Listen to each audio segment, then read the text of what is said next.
6 এটা মানে ইনপুটস হবে কোথা থেকে, যখন এটা শুরু হয়েছে ঠিক it shall come inputs at once. হ্যাঁ, এবং এটা কোন কোন ক্ষেত্রে এটা অ্যাপ্লাই করা হবে না, notwithstanding anything contain in subsection 3।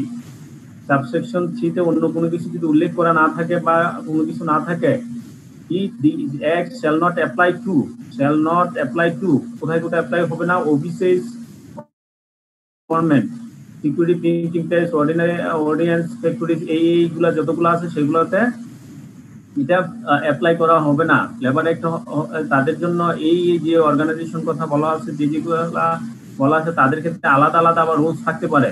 ঠিক আছে, এইগুলা আমরা সবগুলো আপনারা একটু দেখে নেবেন, এগুলো আমি সবগুলো আর আলোচনা মানে পড়লাম না। দেন আমরা চলে যাচ্ছি রিটায়ারমেন্ট। রিটায়ারমেন্ট কি, আমরা প্রিভিয়াস ক্লাসে আমরা বলছিলাম রিটায়ারমেন্ট কি। রিটায়ারমেন্ট হচ্ছে নরমাল টার্মিনেশন, আপনার অ্যাজ ইউজুয়াল টার্মিনেশন হবে। এটার জন্য এটা কোনো ডিসমিস হবে না, রিট্রেন্সমেন্ট হবে না, হ্যাঁ, তারপর হচ্ছে কি আমরা বলছিলাম ডিসচার্জ হবে না। ঠিক আছে, normal termination of employment of the worker on attaining certain age under section 28 of the act। বলা হচ্ছে একটা নির্দিষ্ট এজ পার হওয়ার পরে একটা নির্দিষ্ট এজ যখন সে পৌঁছাবে তখন সে মানে টার্মিনেট, যদি নরমাল টার্মিনেট হয় তখন তাকে বলা হচ্ছে রিটায়ারমেন্ট। এখন বলা হচ্ছে অথবা এখানে নরমাল টার্মিনেশন একটা নির্দিষ্ট এজ ছাড়াও যদি কেউ যদি completion of service of 25 years, 25 বছর যদি কেউ সার্ভিস দিয়ে থাকে তাহলে এটাকে আমরা বলবো রিটায়ারমেন্ট। ঠিক আছে, দেন আমরা বলছি পার্শিয়াল ডিসেবলমেন্ট কাকে বলা হয়।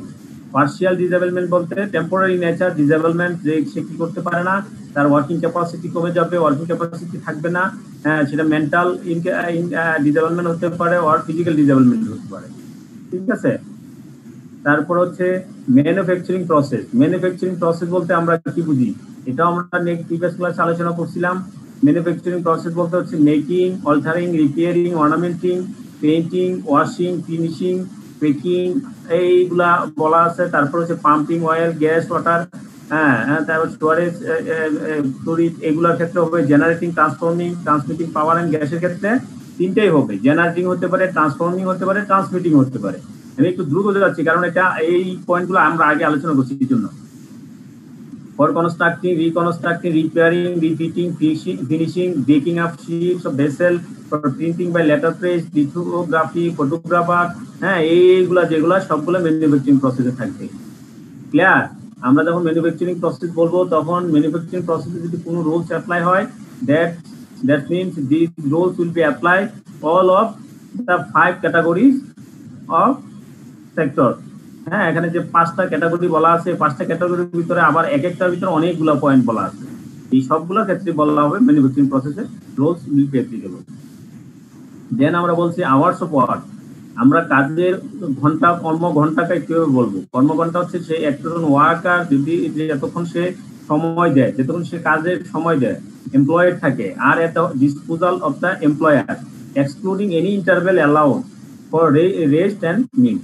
রেস্ট এবং মিলস এর যে কোনো ইন্টারভেল অ্যালাউ থাকবে না, এটা ছাড়া বাকি ইন্টারভেল অ্যালাউ ছাড়া যদি সে যতটুকু পর্যন্ত সে সময় দেয় তাকে বলা হচ্ছে আওয়ার্স অফ ওয়ার্ক। ঠিক আছে, আমরা ব্যাংকে আপনার যদি কোনো একটা অর্গানাইজেশনে আপনি সকাল 10টায় ঢুকেন আর 6টায় বের হন, আপনার ওয়ার্কিং আওয়ার হচ্ছে 8 আওয়ার্স, এখানে আপনাকে আলাদা রেস্ট অথবা মিলের জন্য কোনো ইন্টারভেল শুধু মানে দেন আলাদা, এটা বাতিল করে না। এর ভিতরে কাজের ভিতরেই আপনি আপনার মিলসটা শেষ করে ফেলবেন, নামাজ প্রেয়ার থাকলে প্রেয়ার শেষ করবেন, হালকা রেস্ট থাকলে রেস্ট, মানে এর ভিতরেই শেষ হয়ে যাবে। এটা আওয়ার্স অফ ওয়ার্ক। দেন আমরা বলছি ওয়ার্কশপ বলতে কি বোঝায়। Workshop means any premises including the precincts thereof where there is industrial process is carried on।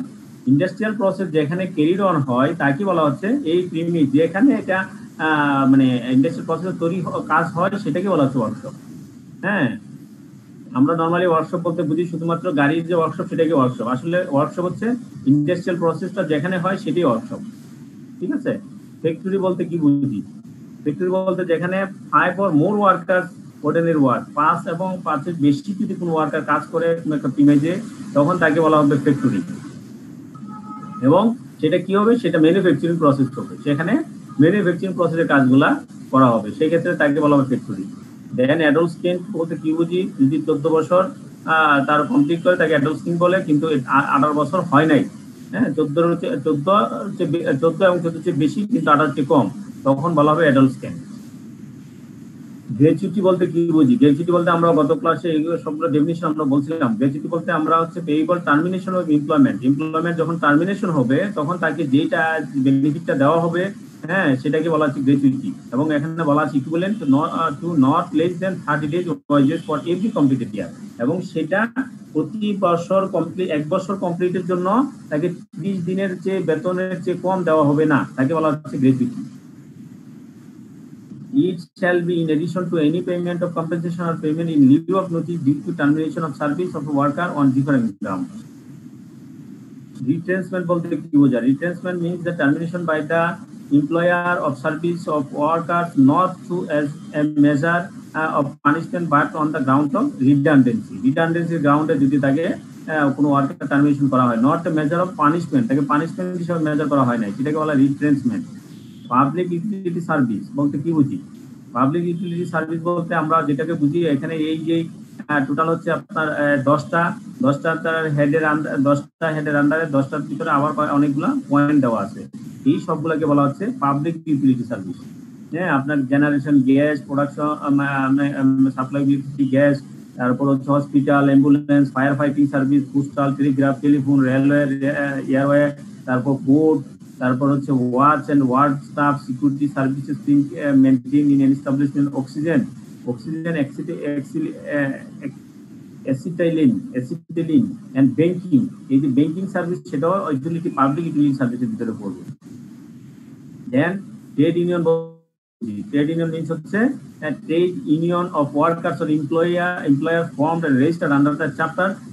এখানে এই যে আমরা যে লেবার অ্যাক্ট করবো, সেখানে চ্যাপ্টার নাম্বার হলো 13 নম্বর চ্যাপ্টারে এটা নিয়ে আলোচনা করা হচ্ছে। সেই চ্যাপ্টার 13 নম্বর সেকশনের চ্যাপ্টারে 13 নম্বর চ্যাপ্টার অনুযায়ী যদি কোনো ওয়ার্কার এবং বা এমপ্লয়ার যদি কোনো ফর্ম করে, একটা ইউনিয়ন ফর্ম করে, তাকে বলা হবে ট্রেড ইউনিয়ন। এবং they shall include a federation of trade union, সেখানে আবার federation of trade union include করা হয়। ডিসচার্জ বলতে কি বোঝায়? Discharge means the termination of service of worker by the employer for reasons of the physical or mental incapacity or continued ill health of a worker. Then আস্তে আস্তে strike বলতে কি বোঝায়? স্ট্রাইক হচ্ছে আমরা কিছু কতিপয় লোকজন অথবা কতিপয় পার্সন অথবা এমপ্লয়ার মিলে যদি তারা কি করে, establishing acting in combination or concerted refusal, তারা রিফিউজ করবে যে আমরা এই কাজগুলো করবো না অথবা এইগুলো আমরা মানি না, এরকম মত আমরা একমত না। And refusal under a common understanding of any number of person, হ্যাঁ যে কোনো এনি নাম্বার অফ পারসন হতে পারে, 2 জনের 4 জন স্ট্রাইক হতে পারে, who are or have been so employed to continue to work or to accept employment. Then আমরা বলছি ম্যাটারনিটি বেনিফিট বলতে কি বুঝি? Maternity benefit means the sum of money payable under the provisions of chapter number 4। Maternity বেনিফিটটা chapter number 4 এ আলোচনা করা হয়েছে। To a women worker with leave, women ওয়ার্কারকে ছুটি সহ তাদেরকে যে মানি দেওয়া হয়, যে অর্থ তাকে দেওয়া হয়, তাকে বলা হচ্ছে ম্যাটারনিটি বেনিফিট। অ্যাডাল্ট বলতে কি বোঝা? Adult means the person who has been completed 18 year of age। Then dismissal means the termination of services of a worker by the employer for মিসকন্ডাক্টের জন্য যদি কোনো ওয়ার্কারকে টার্মিনেশন করা হয়, তাকে বলা হয় ডিসমিসাল। দেন আসতেছে commercial establishment. Commercial establishment means establishment in which the business or advertising, commission and or forwarding is conducted as the commercial agency and includes এই যে কমার্শিয়াল এস্টাবলিশমেন্ট, এইগুলো যদি হয়ে থাকে তাহলে সেগুলো হবে commercial establishment. Clerical department of a factory or any industrial or commercial undertaking and the office establishment of person who for the purpose and fulfilling contract a unit of joint stock company কোনো একটা unit যদি হয়ে থাকে, insurance company, banking company or a bank, এই যে banking company একে commercial এস্টাবলিশমেন্টও বলা হয়। আবার এখানে যদি আপনার ওইদিকে যদি বলেন আপনি ইউটিলিটি, তারপরে পাবলিক ইউটিলিটিও বলা হবে, ঠিক আছে। Insurance company, brokerage office, stock exchange, club, hotel, restaurant, তারপর সিনেমা, থিয়েটার, এই এক্সট্রা, এই সবগুলোকে বলা হবে কমার্শিয়াল এস্টাবলিশমেন্ট। ওয়াইজেস বলতে কি বুঝি আমরা, সেগুলা প্রিভিয়াস ক্লাসে আমরা বলছিলাম ওয়াইজেস বলতে কি বুঝি। লেবার অ্যাক্ট অনুযায়ী ওয়াইজেস মিনস হচ্ছে অল রেমুনারেশন, তাকে যেই যা রেমুনারেশন দেওয়া হবে, সম্মানে যা দেওয়া হবে express in terms of money, money তারা were capable of being through express, অথবা তার মাত্র যেভাবে এক্সপ্রেস করা যায়, which would if the terms of employment, employment অনুযায়ী এমপ্লয়মেন্টের টার্মস সেটা এক্সপ্রেস হতে পারে আর ইমপ্লাইড হতে পারে।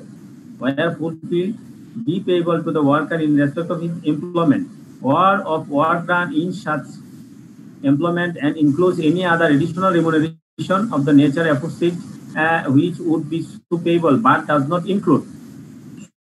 কিন্তু এইগুলা আপনার এই ওয়াইজেস আন্ডারে যাবে না, ঠিক আছে। তাকে যত কিছু দেওয়া হবে ফাইন্যান্সিয়াল বেনিফিট এবং ফাইন্যান্সিয়াল আদার টার্মস যদি আপনি তাকে মেজারমেন্ট করতে পারেন সবগুলি, কিন্তু এক্সেপ্ট হচ্ছে the value of any house accommodation, তাকে যদি কোনো হাউস অ্যাকোমোডেশন দেওয়া হয় তার ভ্যালুটা, supply of light, water, medical attendance or other amenity or of any service excluded by general and special order of the government, any contribution paid by the employer to any person fund, provident fund, pension fund, provident fund, pension ফান্ডের যেটা pension এবং provident fund সেটা এখানে উল্লেখ যাবে না।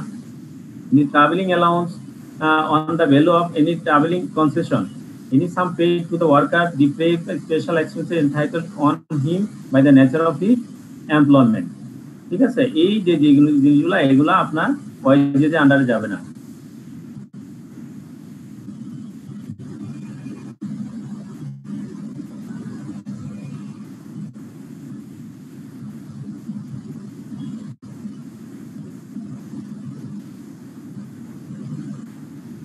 দেন আমরা বলবো যদি লে অফ বলতে কি বুঝি। লে of means the failure, refusal or inability of an employer on account of shortage of oil, power or raw materials, or the accumulation of stock or the breakdown of machinery to give employment to a worker, ঠিক আছে। এই লে of আমরা retention যেটা বলছিলাম redundancy, লে of এবং retention অনেকটাই সেম। লে অফ ঠিক একই রকম, যদি এমপ্লয়ার ইনএবিলিটি হয় যে তার পাওয়ার, এখন কারেন্টের ইলেকট্রিসিটি লাইন পায় না, ইলেকট্রিক লাইন বন্ধ করে রাখছে, তারপর র মেটেরিয়ালস পাচ্ছে না, তার যে এই স্টক আছে সেটা জমে যাচ্ছে, তার মেশিনারি ব্রেকডাউন হয়ে গেছে, এই কারণে সে যদি এমপ্লয়ীদেরকে রাখতে না পারে তখন তাকে বলা হচ্ছে lay of.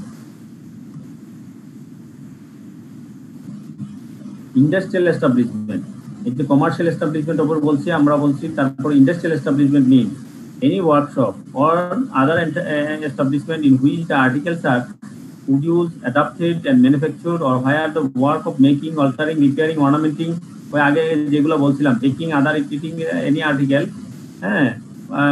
or substance with a view to their use, transport, sale, delivery or disposal is carried on, or such other class of establishment which the government may by notification of the official gazette declare to be an industrial establishment of the purpose of this act, and includes any, এবং এখানে যা থাকে road transport service, railway transport service, river transport service, airlines, dock, work for jetty, mine, quarry, gas field, oil field, plantation, factory, newspaper establishment, contractor, subcontractor establishment, এইগুলা সবগুলোকে বলা হচ্ছে industrial establishment. Then আছে industrial dispute. Industry থাকলে industrial dispute হবেই। Industrial dispute মানে কি? ইন্ডাস্ট্রির ভিতরে কোনো মানে হাঙ্গামা যদি তৈরি হয় তাকে বলা হয় dispute. Industrial dispute means any dispute what difference between employers and employee, employers and employer. এক এন্টারপ্রেনার আরেক এন্টারপ্রেনারের সাথে আপনার ডিসপুট হতে পারে। or between employers and worker, employer এবং ওয়ার্কারের সাথে ডিসপুট হতে পারে। or between workers and ওয়ার্কাররাও ডিসপুট হতে পারে, which is connected with the employment or the non-employment or the terms of the employment or the conditions of work of any person। এই সবগুলোকে বলা হবে ইন্ডাস্ট্রিয়াল ডিসপুট। ইন্ডাস্ট্রিয়াল ডিসপুট হলে কি হবে? যারা এমপ্লয়মেন্ট তাদের ভিতরে কানেক্টেড হতে পারে, যারা এমপ্লয়মেন্ট না তাদের ভিতরেও কানেক্টেড হতে পারে। আমরা যারা রাস্তায় যাচ্ছি, আমরা গাড়িতে, তারা ইন্ডাস্ট্রিয়াল ডিসপুটের জন্য ওখানে ঝগড়া করতেছে, আমরা গাড়ি আটকে গেল, তাহলে সেটা হচ্ছে নন employment. or the terms of employment, অথবা এমপ্লয়মেন্টের কোনো টার্মস নিয়ে তাদের কাছে ডিসপুট তৈরি হয়েছে। or the conditions of work, তাদের যে ওয়ার্কের কাজের যে কন্ডিশন দেওয়া ছিল যে যে পরিমাণ তাকে সেফটি দেওয়ার কথা ছিল সেটা দিচ্ছে না, এই সব কারণ সবকিছু মিলে তখন তাকে বললাম ইন্ডাস্ট্রিয়াল ডিসপোর্ট। এই যে চাইল্ড কাকে বলা হয় 14 বছরের নিচে, a child means a person who has not completed his 40 year of age. যদি 14 বছরের কমপ্লিট না করতে পারে তখন তাকে চাইল্ড বলা হয়। Labour code means a labour code establish under this act, এই আইনের দ্বারাই লেবার কোড বলা আছে, এই আইনে লেবার কোড এস্টাবলিশমেন্ট। হ্যাঁ, টোটাল ডিসেবলমেন্ট বলতে কি বোঝায়? টোটাল একটু আগে আমরা প্রথমে বলছি পার্শিয়াল ডিসেবলমেন্ট, এটা হচ্ছে total ডিসেবলমেন্ট means such disablement whether of a temporary or a permanent nature or incapacity the worker for all work which he was capable of performing at the time of the accident resulting in such disablement. এই আমাদের মোটামুটি ডেফিনিশনগুলো আমার মনে হয় এই যে ডেফিনিশনগুলো বলছি এবং মার্ক করছি, এগুলা পড়লে অনেকটাই আপনার মানে কমপ্লিট হয়ে যাবে আশা করা যায়।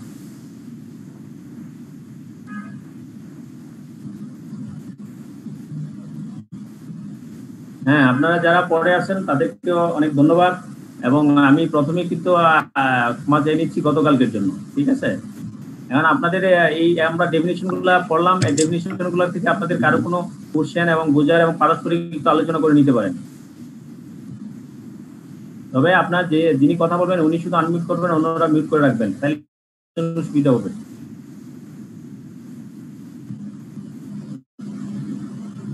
বলেন, কোনো প্রবলেম আছে? দেখলাম স্যার কোনো প্রবলেম নাই, একটু একটা ব্যাপারে একটু ক্লারিফিকেশন দরকার ছিল। হ্যাঁ বলেন। আমাদের স্যার ওই যে কোর্সের শুরুতে নাম্বারের যে ডিস্ট্রিবিউশনটা ছিল, মানে হচ্ছে আমাদের তো সেগমেন্ট ওয়াইজ হচ্ছে একটা নাম্বার অ্যালোকেট করা। দেখলাম ইথিক্স এর মনে করেন 10% মার্কস, তারপর ইথিক্যাল কনফ্লিক্টে হচ্ছে 15%, হ্যাঁ, তারপর হচ্ছে আচ্ছা, তারপরে কোম্পানি অ্যাডমিনিস্ট্রেশনের 25%, হ্যাঁ।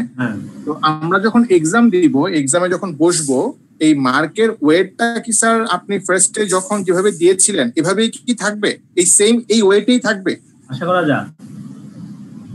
এই সেম বলতে কোশ্চেন আগে পরে হতে পারে, ওটা হবে না স্যার? কোশ্চেন আগে পরে হতে পারে, যেমন মানে কোম্পানি অ্যাডমিনিস্ট্রেশন এটা আগে আসতে পারে, পরে দিতে পারে। হ্যাঁ, রাইট।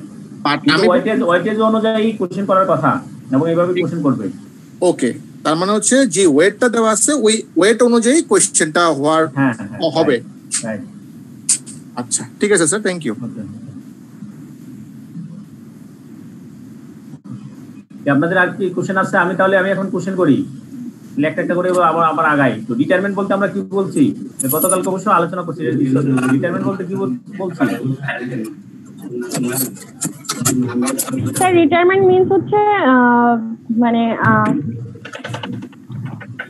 হচ্ছে গিয়া যাদের মানে normal termination of employment of a worker on attending certain age under section 28 of the act. আর হচ্ছে গিয়া provided that retirement shall also include voluntary retirement from service on completion of 25 years of service in any establishment.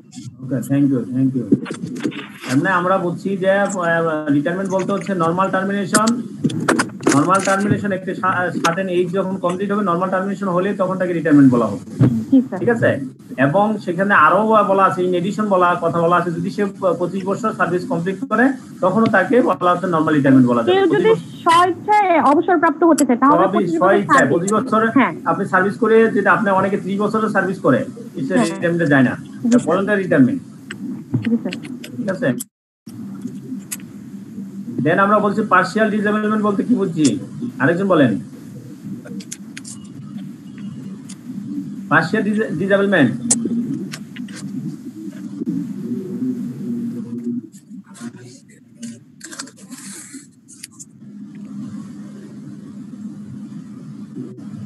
বলেন, একজন বলেন। Partial ডিসেবলমেন্ট আমরা এখানে বইয়ের ভাষা না পড়ি, অন্তত নিজের ভাষা বলেন।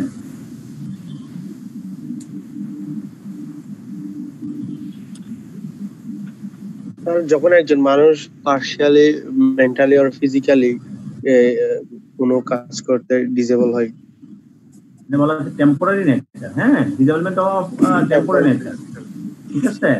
যদি টেম্পোরারি নেচারে সে ডিসেবলমেন্ট হয়ে যায়, যার ধরুন তার কি হবে, আর্নিং ক্যাপাসিটিটা রিডিউস হয়ে যাবে, সে কাজ করা যে অ্যাবিলিটি, সেই অ্যাবিলিটিটা নষ্ট হয়ে যাবে, সেটাকে বলা হচ্ছে partial disability.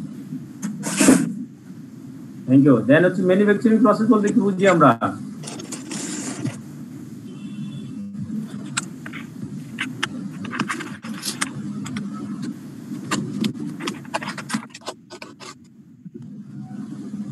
Manufacturing process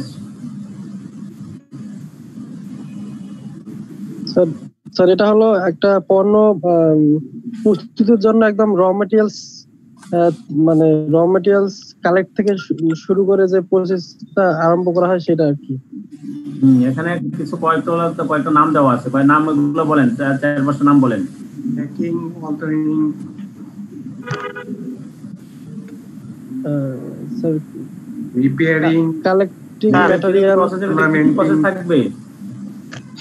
sir আমরা কি ম্যানুফ্যাকচারিং প্রসেস আর প্রোডাকশন ট্রান্সফরমেশন প্রসেসটা কি সেম বলতে পারি স্যার?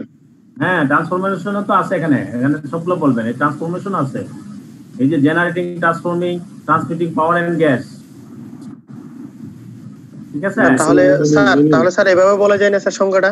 হ্যাঁ, manufacturing is a organized activity of transforming resources into finished goods. তো কঠিন করে নিজের মতো এবার ইংলিশ করে বলা দরকার নাই তো।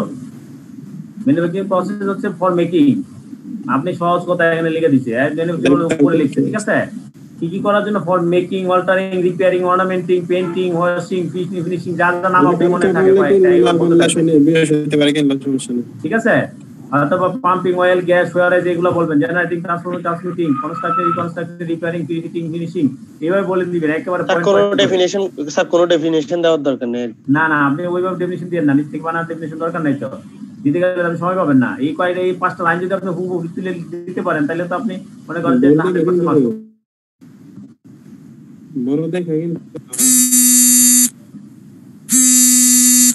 তারপর আমরা বলছি ওয়ার্কশপ বলতে কি, আপনারা ইয়ে করে দেন, মিউট করে রাখেন, মিউট করেন।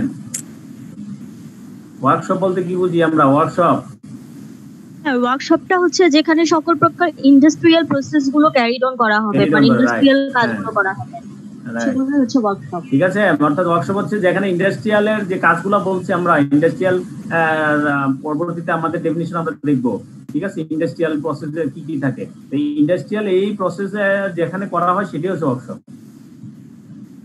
দেন আমরা বলছি ফ্যাক্টরি বলতে কি বুঝি? আমি বলবো ফ্যাক্টরিটা, না আরেকজন বলেন, আপনি না। হ্যাঁ,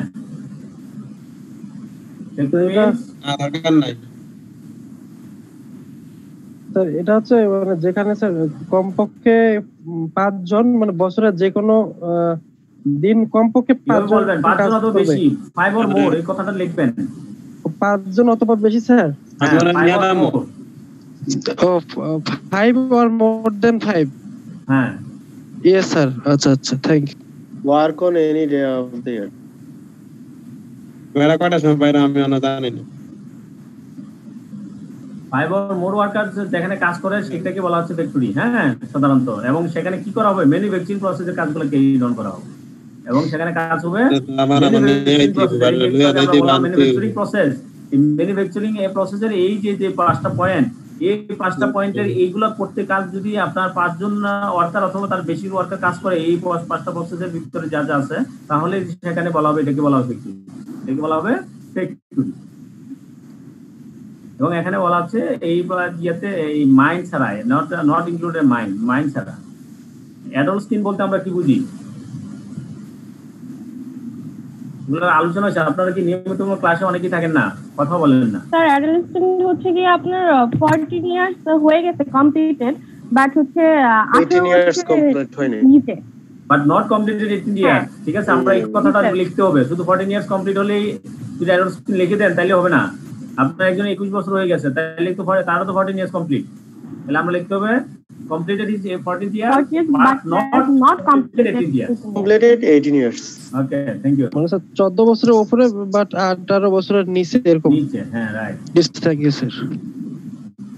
14 বছরের উপরে না, মানে 14 বছর যদি কমপ্লিট হয় তাইলেই হয়ে যাবে। 14 বছরের উপরে হইতে হবে এরকম না, 14 বছর হইলেও হবে। ঠিক আছে, 14 বছর কমপ্লিট। গ্র্যাচুইটি বলতে কি বুঝি আমরা? Gratuity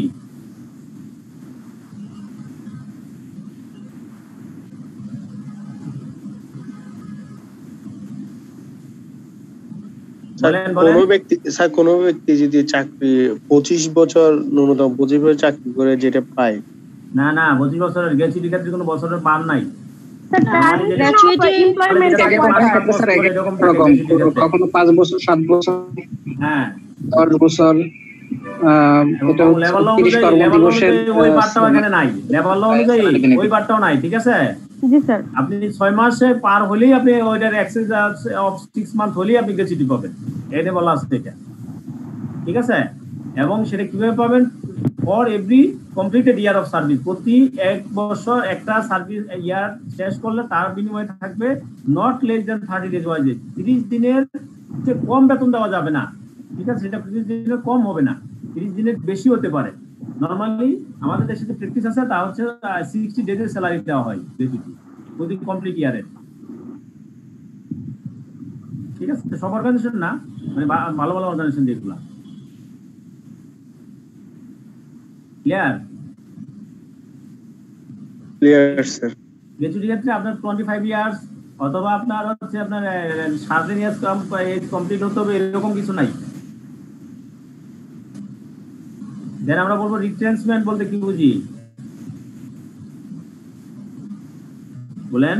sir termination by the employer of the service. কেন সার্ভিস টার্মিনেশন হইছে? কেন হইছে? হ্যাঁ স্যার, অফ দ্য টার্মিনেশন আরো ওয়াই আছে, কিন্তু এটার ওয়াইটা কি? রিডেন্ডেন্সি। হ্যাঁ রাইট, এটা বলতে হবে not as a measure of punishment but on the ground of redundancy. Definition গুলো আমি এখানে যেগুলা লিখছি এগুলা ফুললি মুখস্থ করার চেষ্টা করবেন। দেখবেন আপনি অর্ধেক একটু লেখেন নাই, একটু পড়েন নাই, ভুলে গেছেন, এটার জন্য আপনার ইয়া হয়নি, মানে আপনার সেন্টেন্সটা আমার মিনিংটা ফুললি হয় না, মিনিং ভুল হয়ে গেছে। আমি যদি বলি retention means the termination of the employer of service of workers, ঠিক আছে, তাহলে কিন্তু আপনার হলো না। Not as a measure of punishment but on the ground of redundancy, এই কথাটা লিখতে হবে। যারা আমি বলবো পাবলিক ইউটিলিটি সার্ভিস বলতে কি বুঝি?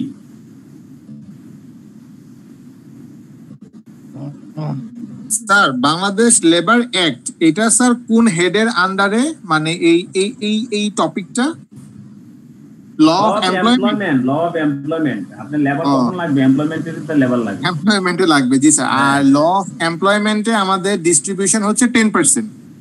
Right, thank you sir. এখানে 10% আসবে, 10% অনেকগুলো পয়েন্ট তো এক এক সময় এক একটা তুলে দেয়, অনেক পড়া স্যার এটাতে। হ্যাঁ অনেক টাফ। আপনি এগুলো জানা আপনার লাভ আছে, বেনিফিট আছে। জি তা তো অবশ্যই স্যার। জি আপনি জানবেন, আপনি সব পড়া যে আপনি নাম্বারের জন্য করবেন তা না। স্যার আমরা কি লেবার ল এর সেকশন 2 পড়তেছি স্যার? হ্যাঁ সেকশন 2। জি স্যার। আর পাবলিক ইউটিলিটি সার্ভিস বলতে কি বুঝি?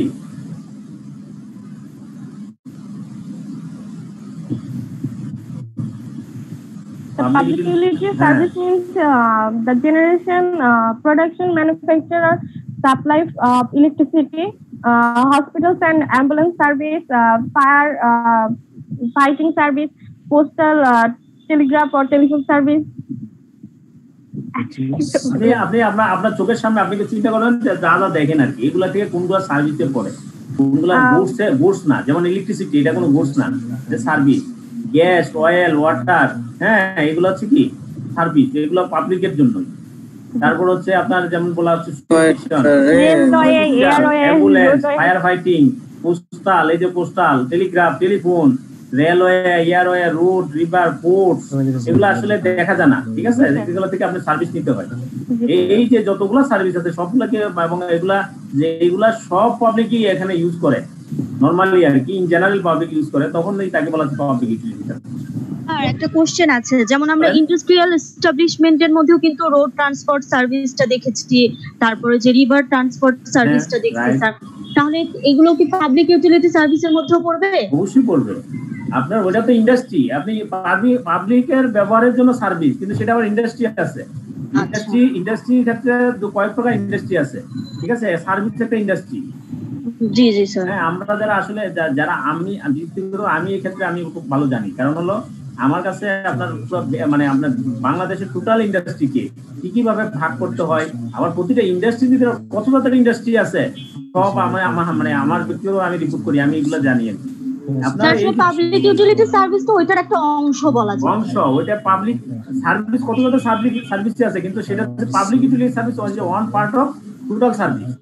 এটা একটু স্পেসিফিক করা যেগুলো পাবলিক। আবার এগেইন ইন্ডাস্ট্রির ভিতরে হচ্ছে, আবার ইন্ডাস্ট্রির ভিতরে অনেকগুলো ইন্ডাস্ট্রি আছে, তার মধ্যে হচ্ছে ম্যানুফ্যাকচারিং ইন্ডাস্ট্রি আছে, হ্যাঁ, আর তারপর সার্ভিস ইন্ডাস্ট্রি আছে। জি জি, এইভাবে আপনি একটা 2-3 জায়গাও যাইতে পারে, অসুবিধা নাই। দুইটাতে ডেফিনিশনটা এক এক জায়গায় এক একটা। যেমন ব্যাংকিং এর ক্ষেত্রে আমরা বলছি ব্যাংকিং একটা ইন্ডাস্ট্রি, ঠিক আছে? ব্যাংকিং একটা ইন্ডাস্ট্রি এবং সেটা সার্ভিস ইন্ডাস্ট্রি। এই সার্ভিস ইন্ডাস্ট্রি আবার এখানে পাবলিক ইউটিলিটি সার্ভিস, আবার বলা হচ্ছে ব্যাংকিং হচ্ছে কমার্শিয়াল এস্টাবলিশমেন্ট।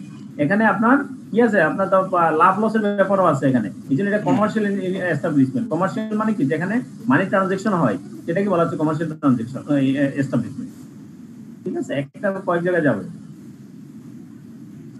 আমরা কলম ছিল রে। হ্যাঁ বলেন, আর কোনো কথা আছে কারো? বলেন স্যার। এবং এই সার্ভিসটা পাবলিক ইউটিলিটি সার্ভিসটা এটা তো স্যার একটা রিজনেবল রেটের মধ্যে হবে, তাই না স্যার? রিজনেবল রেট মানে আবার ক্লিয়ার করে বলেন। মানে হচ্ছে এটা মানুষের সাধ্যের মধ্যে থাকবে মানে এই রেটটা। অবশ্যই পাবলিক ইউটিলিটি সার্ভিস হচ্ছে যে কোনো পাবলিক এটাকে ইউজ করতে পারবে। মনে করেন যে আপনার হসপিটাল, আপনি হসপিটাল যদি আপনি টাকা দেন আপনি হসপিটালে যেতে পারবেন। জি স্যার, এটা হচ্ছে পাবলিক ইউটিলিটি সার্ভিস। জি স্যার। হ্যাঁ, ব্যাংকিং আপনি টাকা দিলে ব্যাংকে যেতে পারবেন, আপনি ব্যাংকিং সার্ভিস দিতে পারবেন, এটা হলো পাবলিক ইউটিলিটি সার্ভিস। জি স্যার। দেন হচ্ছে ট্রেড ইউনিয়ন। ট্রেড ইউনিয়ন বলতে আমরা কি বুঝি বলেন তো?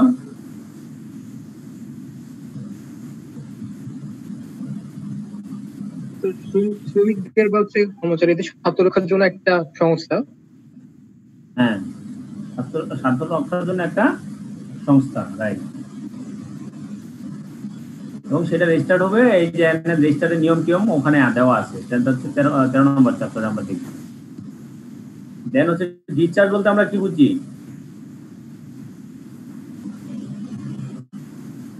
স্যার ডিসচার্জটা হচ্ছে যে কাজগুলো থেকে মানে কোনো একটা রিজনের কারণে ফিজিক্যাল আর মেন্টালি যদি সে অসামর্থ্যবান হয়ে যায় বা কন্টিনিউয়ালি তার শরীর অসুস্থ থাকে বা ইল হয়ে যায় ওয়ার্কার, তাহলে সেক্ষেত্রে সে ডিসচার্জ হয়ে যাবে।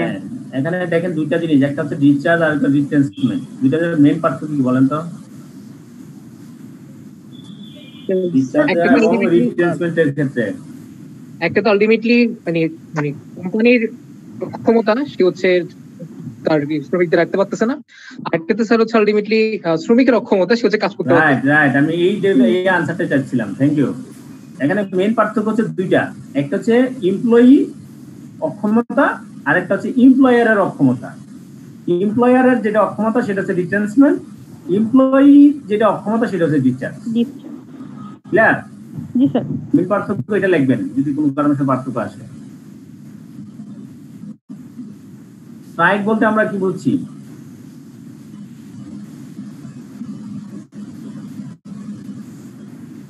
কাজ না করার মানে ইচ্ছা, রিফিউজাল, কোনো রিফিউজাল, কাজ করবো না বা হচ্ছে কোনো একটা অ্যাক্টিভিটিসে আমরা হচ্ছে স্টপ থাকবো, বা আমাদের কোনো একটা দাবি আছে সেটা যদি আমরা আদি মেনে না নেওয়া হয় তাহলে আমরা হচ্ছে এই কাজগুলো যে কন্টিনিউয়াস যে প্রসেস গুলো আছে সেগুলো থেকে আমরা হচ্ছে নিজে থেকে বিরত রাখবো, বিরত রাখা। হ্যাঁ, এবং সেটা কি কয়জন হতে পারে? তো এনি নাম্বার, এনি নাম্বার, ঠিক আছে, সেটা এনি নাম্বার। আপনি পার্সোনালি একজন আপনি বলতে পারেন যে আমি স্ট্রাইক করছি, আমি কাজ করব, মানে আমি এটা কাজ করবো না। আপনি একজনও হতে পারে, সেটা সাথে আমার মিলে না, আমি এটা আমি গ্রহণ করি না। ম্যাটারনিটি বেনিফিট বলতে আমরা কি বুঝি?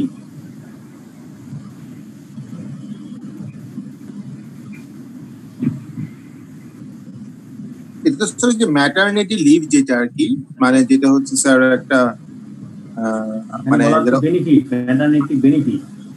হ্যাঁ স্যার, ম্যাটারনিটি বেনিফিট, বেনিফিট জি স্যার। একটা মানে একটা যখন হচ্ছে একটা উইমেন যখন প্রেগনেন্ট থাকে তখন তাকে একটা সাম অফ মানি দেওয়া হয় ফর দা সার্টেন টাইম।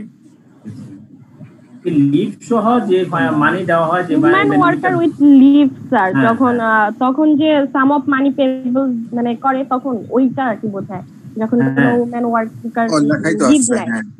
আপনার ম্যাটারনিটি বেনিফিট হচ্ছে আপনার যেমন যাদের যে ম্যাটারনিটি যখন ইয়া হয় তার যত খরচ আছে খরচটা আমরা অনেক অর্গানাইজেশন সেই খরচটা ফুললি বিয়ার করে।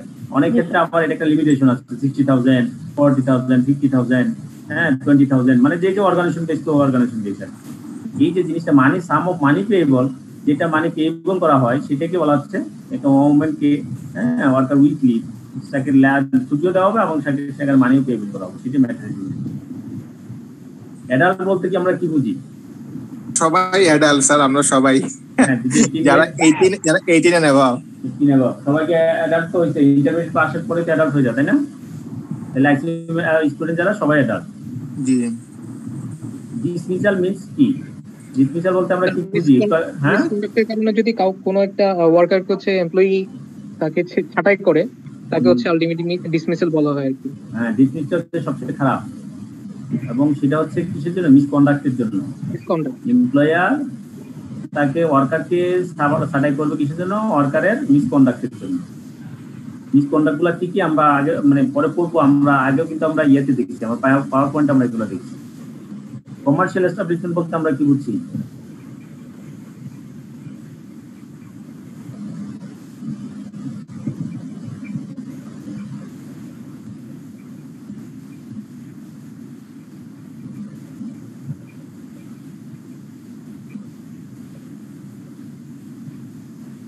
স্যার সব এন্টিটি তো কমার্শিয়াল এস্টাবলিশমেন্টের আন্ডারে পড়ে, যে কোনো বিজনেস এন্টিটি। হ্যাঁ, যে কোনো বিজনেস এন্টিটি না, হ্যাঁ, যে কোনো বিজনেস যেটা ইন্ডাস্ট্রিতে পড়বে সেটা কমার্শিয়াল পড়বে না। পৃথিবীর সবকিছু দুই প্রকার, একটা হচ্ছে ইন্ডাস্ট্রিয়াল আর একটা কমার্শিয়াল। ও জি স্যার, হ্যাঁ, একটা হচ্ছে একটা হচ্ছে কমার্শিয়াল আইআরসি আর একটা হচ্ছে ইন্ডাস্ট্রিয়াল আইআরসি। এটা হচ্ছে ঠিক আছে, আপনি আলাদা দুই জিনিস। আপনি যিনি ইন্ডাস্ট্রিয়াল করবেন উনি ওই ইন্ডাস্ট্রিয়াল আপনার ওই যে এস্টাবলিশমেন্টে চলে যাবে।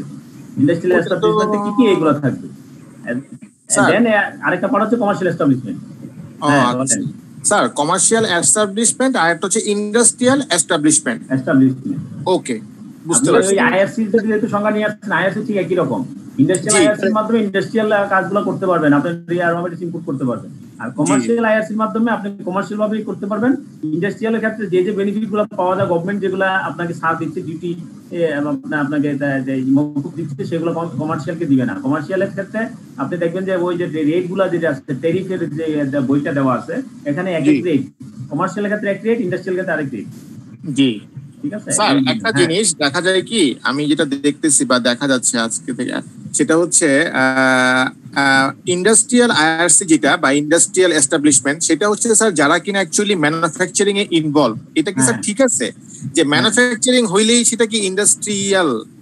ম্যানুফ্যাকচারিং হইলেই না, ইন্ডাস্ট্রি সার্ভিস ইন্ডাস্ট্রি হতে পারে। আপনি মনে করেন যে বাংলাদেশের ওয়ালটন, জি হ্যাঁ, ওয়ালটনের সংজ্ঞা দেওয়া ঠিক হবে না।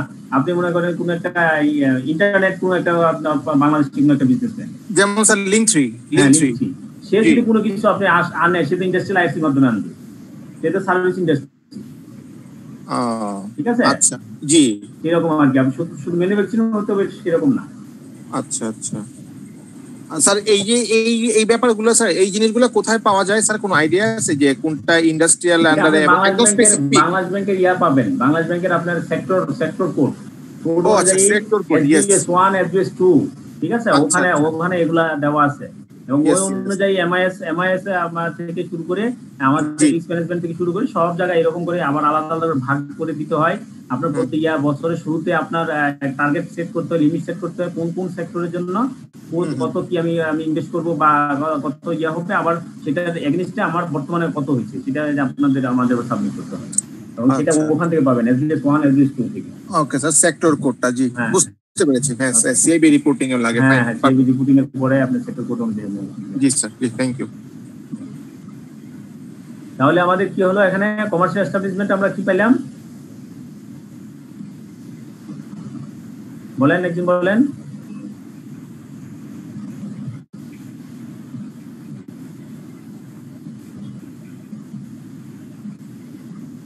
এখানে বলা হচ্ছে ডাইরেক্টলি বলছে বিজনেস অফ অ্যাডভার্টাইজিং, এখানে তিনটা বিজনেসের কথা বলা হয়েছে, অ্যাডভার্টাইজিং এর বিজনেস, কমিশন, ফরওয়ার্ডিং, এটা ডাইরেক্টলি বলা আছে যে এই বিজনেসগুলো, অথবা হুইচ যে কমার্শিয়াল এজেন্সি, অথবা অন্য ক্ষেত্রে যেগুলো কমার্শিয়াল এজেন্সি হিসেবে কাজ করে, এবং এইগুলা কি, এগুলাতে ইনক্লুড থাকে clerical department of A factory or of N industrial or commercial undertaking.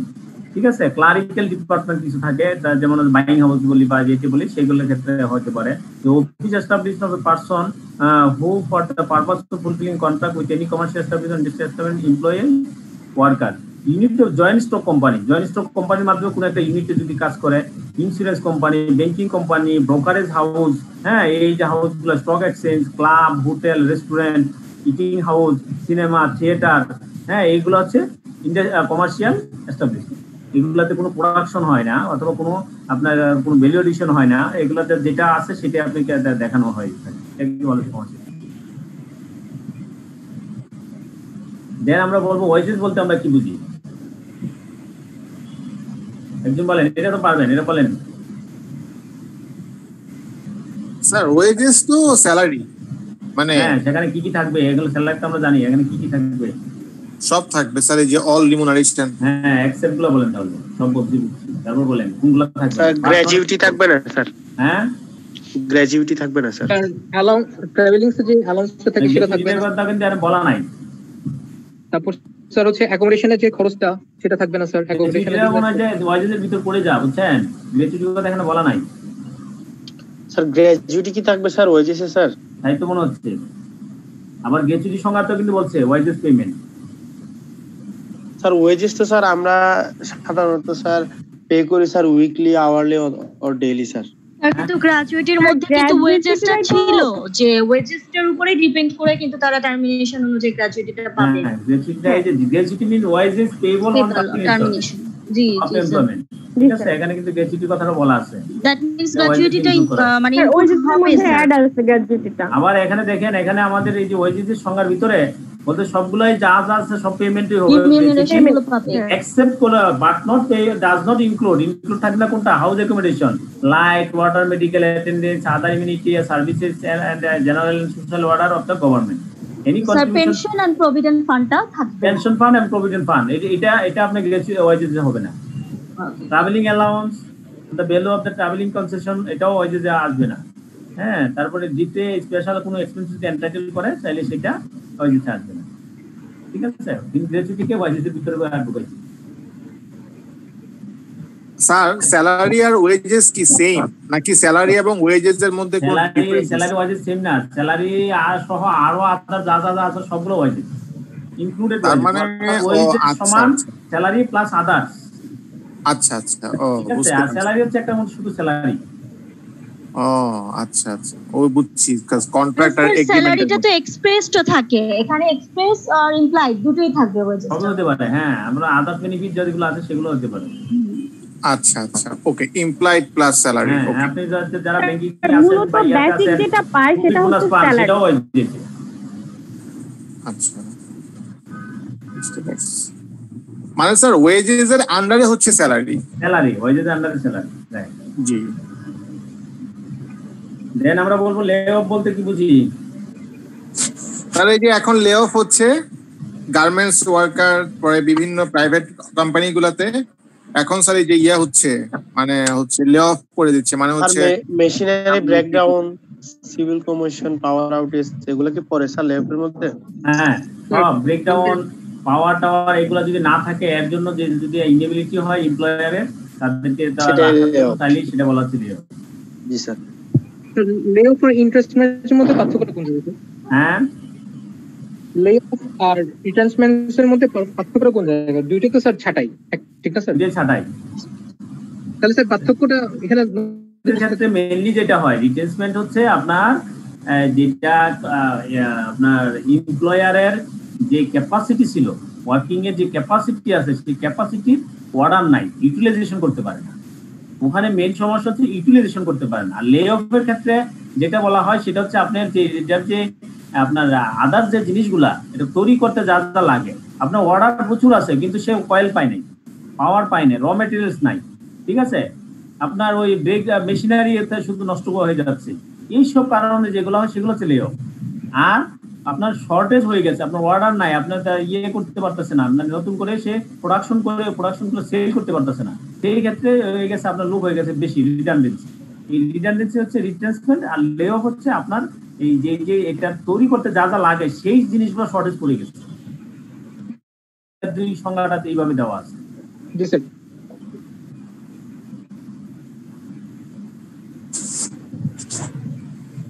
Industrial establishment বলতে আমরা কি বুঝছি?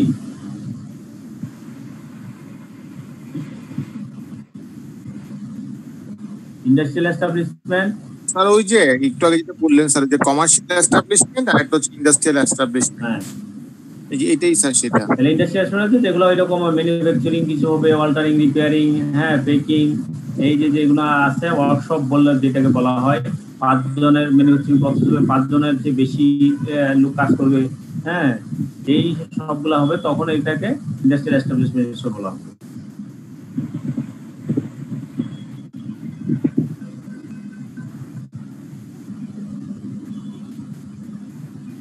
ইন্ডাস্ট্রিয়াল ডিসপিউট বলতে কি বুঝি এটা বলেন?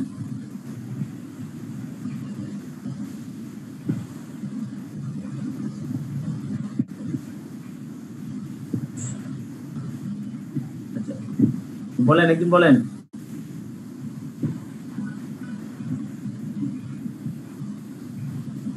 ইন্ডাস্ট্রিয়াল ডিসপিউট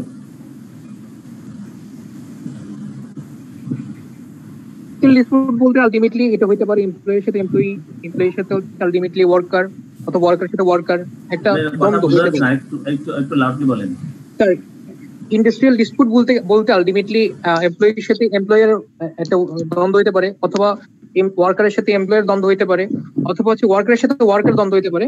এটা হইতে পারে এমপ্লয়মেন্ট অথবা নন এমপ্লয়মেন্ট এই ইস্যুস গুলোর ক্ষেত্রে। Thank you. তাহলে ইন্ডাস্ট্রিয়াল ডিসপিউট হচ্ছে আপনার ডিসপিউট হয়েছে, অর্থাৎ তাদের মধ্যে মতভেদ অথবা ডিফারেন্স হয়েছে, ডিসপিউট অর ডিফারেন্স। সেটা কার কারণে হতে পারে? Employer to employer, employer to worker, worker to worker, হ্যাঁ, এবং যার এটা যার কানেক্টেড পরে এমপ্লয়মেন্টে, নন এমপ্লয়মেন্টে, ট্রান্সফার এমপ্লয়মেন্টে, condition of worker, any person, এই সবগুলো ইন্ডাস্ট্রিয়াল ডিসপিউট। আপনি যখন ডেফিনিশন গুলা মানে একটা সাথে লিঙ্ক করে যখন আপনি ডেফিনিশন গুলো পড়বেন তখন ডেফিনিশন গুলো মনে থাকবে। টোটাল ডিসেবলমেন্ট বলতে কি বুঝি?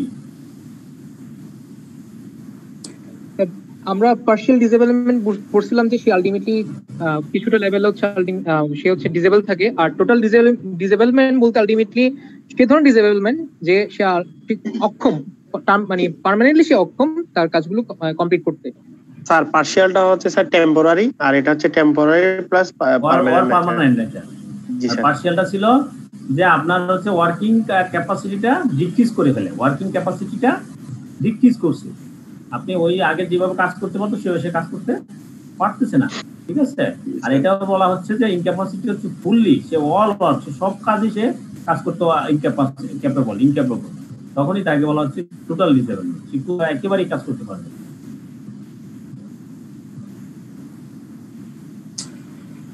এই ছিল আমাদের ডেফিনিশন। স্যার একটা কোশ্চেন ছিল। হ্যাঁ বলেন। স্যার এই যে রিট্রেন্সমেন্ট হচ্ছে কি আপনার not as a measure of punishment, মানে এখানে যখন আবার কাজ থাকে তখন এমপ্লয়মেন্টকে মানে এমপ্লয়ীদেরকে আবার আনা হয় কোম্পানিতে, বাট লে অফটা হচ্ছে যে ছাঁটাইকরণ হয় তখন কি সেম প্রসেসিংটা হয়, যে যখন মেশিনারি বা ম্যাটেরিয়ালস আমার ঠিকঠাক থাকে তখন কি আমি আবার কর্মীকে জয়েন করাতে পারি, মানে এরকম কোনো প্রসেসিং আছে?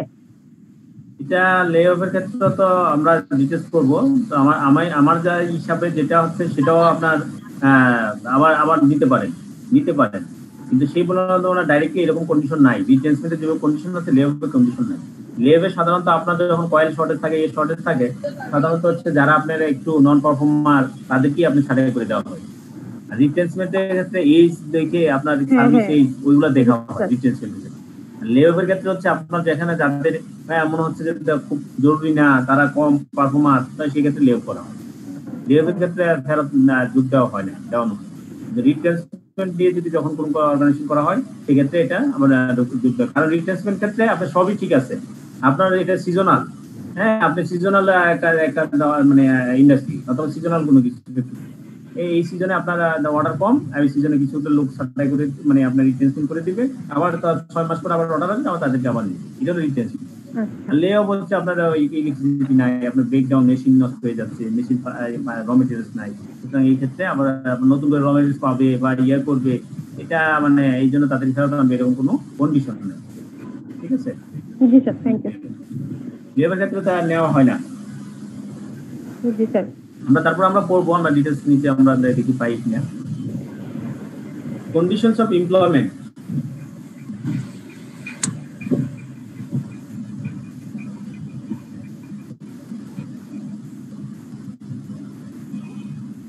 কন্ডিশন এমপ্লয়মেন্টের কন্ডিশনগুলো কি কি আপনার, আমি এখন একটু দ্রুত যাবো, এগুলা আমি যেগুলো দিছি সেগুলো আপনারা এই মার্কিংগুলো আপনারা বাসায় ভালো করে পড়বেন। ডেফিনিশন যেহেতু আমরা ক্লিয়ার হয়ে গেলে এগুলা অটোমেটিক্যালি পারবেন, সমস্যা হবে না।